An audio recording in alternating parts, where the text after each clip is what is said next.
Dear brothers and sisters, have you ever felt the warmth of an invisible presence guiding you through your toughest times? It's not just your imagination.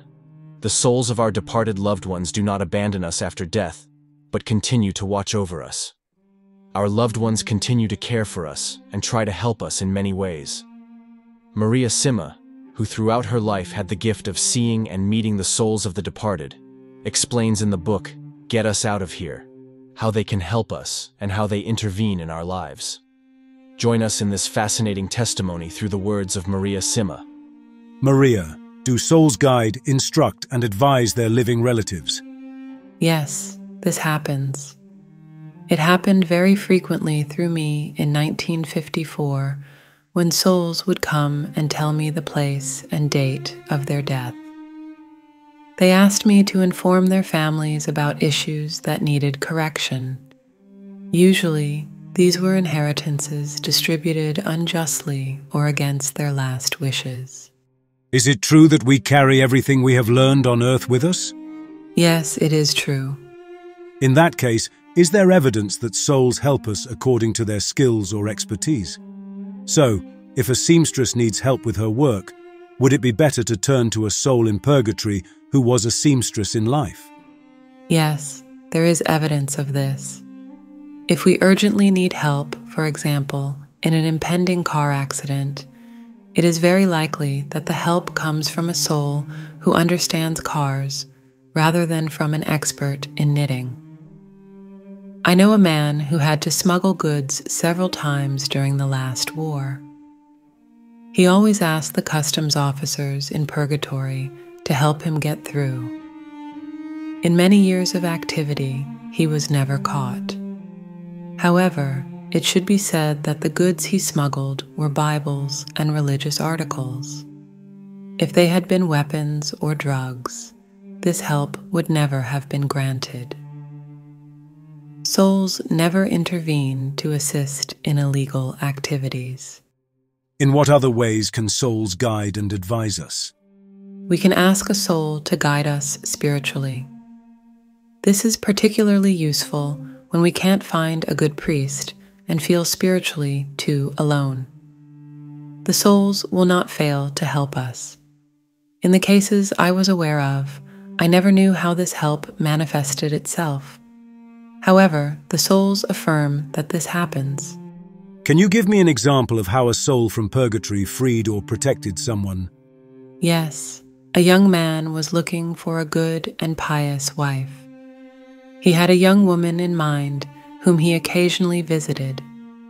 Yet, every time he reached her house, he found a man who shouted at him, "Don't go there, you won't be happy with her." At first, he ignored it and continued visiting the young woman. But the third or fourth time, he wanted to get closer to this man to see him up close. It was his father, who had died many years before. Then he paid attention and directed his efforts elsewhere.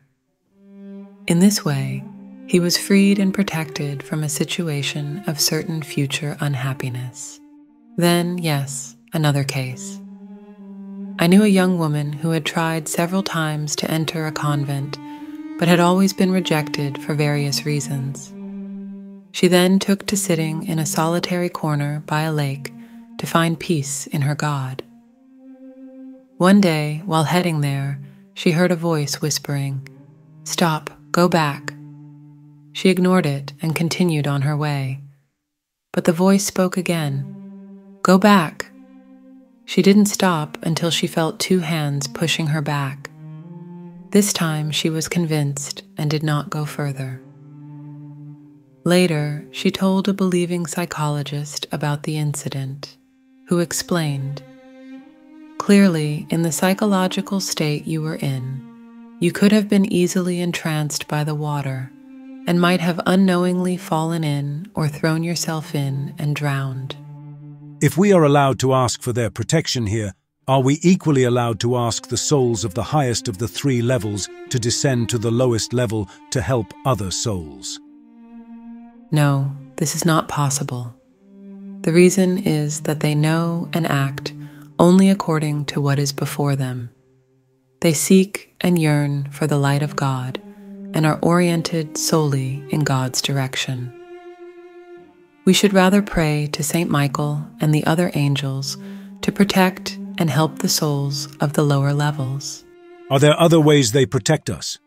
I think the possibilities for help are only limited by our imagination, as long as it remains holy and good.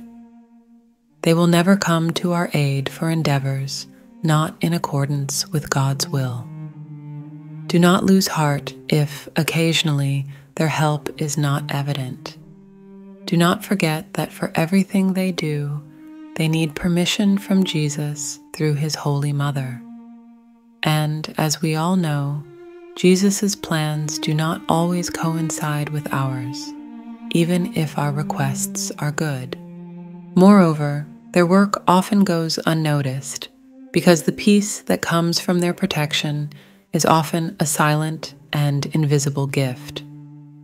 For example, you might cross the street at a green light. At the same moment, a car approaches, but what you don't know is that the driver has fallen asleep. A soul can instantly wake him up so that the car stops, and you don't notice anything. Your life is saved, but you will never know. How often they intervene to help us without our knowing. Can you tell me another story where, more than spiritual or physical protection, souls have provided a certain type of general help? The following event happened in France. A woman had vowed to make an offering for a mass each month for the souls in purgatory.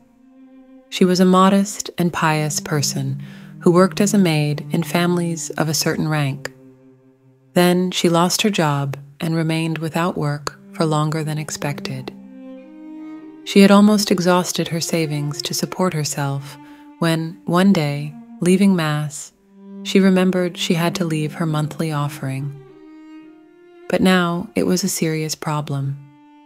If she made that offering, she would find herself penniless in a few days. She hesitated for a moment, but then entrusted her problem to Jesus, certain that he would not abandon her in that moment. She went to the priest and left her offering for a mass for the holy souls. She left the church to go home. But on the church steps, a distinguished, handsome young man approached her and said he had heard she was looking for a job. She nodded, wondering how he could have known. He very courteously but firmly told her to go to a certain street and ring the bell at the third house on the right. The woman, though puzzled, decided to follow his advice. She found the house right away and liked it at first sight. She rang the bell. An elderly lady, very kind, answered, and, upon hearing she needed work and had experience as a maid, let her in immediately. They quickly came to an agreement, both happy to discover they needed each other. As the new maid crossed the room, she saw in a frame on the mantelpiece the photograph of the young man who had stopped her on the church steps. "Madam," she exclaimed, "who is this young man?" "Oh," said the lady, "that is my son, Henry, who died 4 years ago." Dear brothers and sisters, this is just a part of the extraordinary events experienced by Maria Sima. May her words be of support to all of us. Death is only a passage, and our loved ones continue to care and stay close to us. Let us know if you have experienced similar events, and don't forget to subscribe to the channel so you don't miss new videos and become part of the community of faith and prayer. May God bless us all.